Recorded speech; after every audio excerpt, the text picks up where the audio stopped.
Brilliance Audio presents The Mountain by Stephen Konkoly, performed by Tom Rivera. Ryan Decker slid the rickety metal chair across the donut shop's grimy linoleum floor, angling for a slightly more expanded view of the street. A guy he recognized from a picture provided with the firm's intelligence packet lurked near a bustling taco stand down the street from the Target motel, juxtaposed against the packed lunchtime gaggle. His razor-bald dome and neck tattoo were just part of the reason. The fact that he remained empty-handed was the biggest tip-off. He ignored the feeding frenzy on the sidewalk in front of him, constantly checking his phone and furtively glancing at the donut shop. His most recent peek in Decker's direction had been anything but secretive. It had lasted long enough to leave him feeling uneasy seated next to a floor-to-ceiling plate glass window. Exposed might be a better description of how he appeared. If Decker had been made, and the group working out of the Ritz Motel was serious enough about protecting their kiddie-peddling enterprise, he'd make a nice target for an unannounced drive-by shooting. Then again, a lunchtime shooting in the middle of North Hollywood would bring far more trouble down on their operation than a nosy private investigator. Of course, this decision-making logic assumed that they hadn't somehow specifically identified Decker.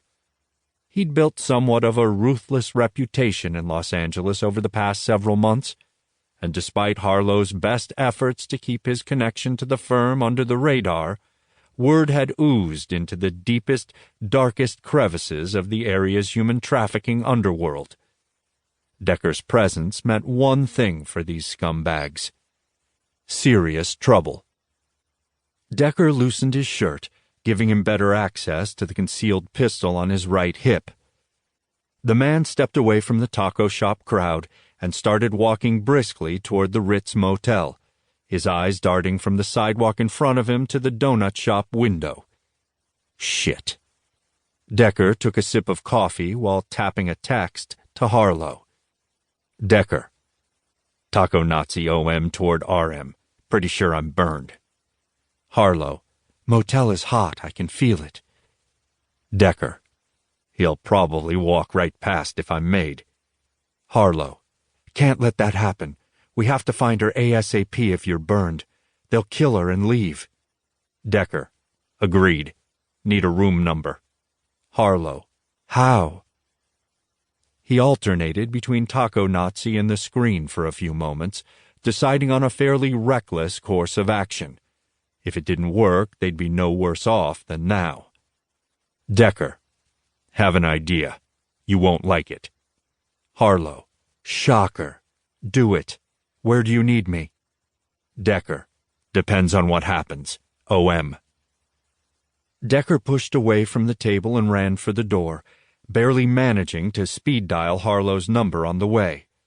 Predictably, Taco Nazi took off the moment Decker burst onto the sidewalk, passing the entrance to the motel. Shit. Given the man's speed and the relatively short distance to the intersection beyond the motel, Decker immediately assessed that he'd lose this foot race if he didn't cheat a little. He needed to herd Taco Nazi back to the motel. Ignoring the green lights clearly visible at the intersection less than 100 feet away, Decker sprinted diagonally across 4 lanes of traffic on Lankershim Boulevard, screaming the entire way. Maybe the sight of a raving lunatic gave the drivers pause. Maybe the powers that be finally decided to give Decker a break. Whatever the case, he managed to run full speed across the entire width of North Hollywood's busiest street without stopping. Taco Nazi froze his tracks when Decker burst onto the sidewalk 30 feet in front of him. Horns blared and car tires screeched as the skinhead glared at Decker, who raised the bottom edge of his shirt to expose the concealed holster on his right hip. The move was a calculated gamble. Decker couldn't legally draw the pistol unless the man displayed a firearm first. A scenario with one clear ending: Taco Nazi dead on the sidewalk, and a whole lot of explaining to do.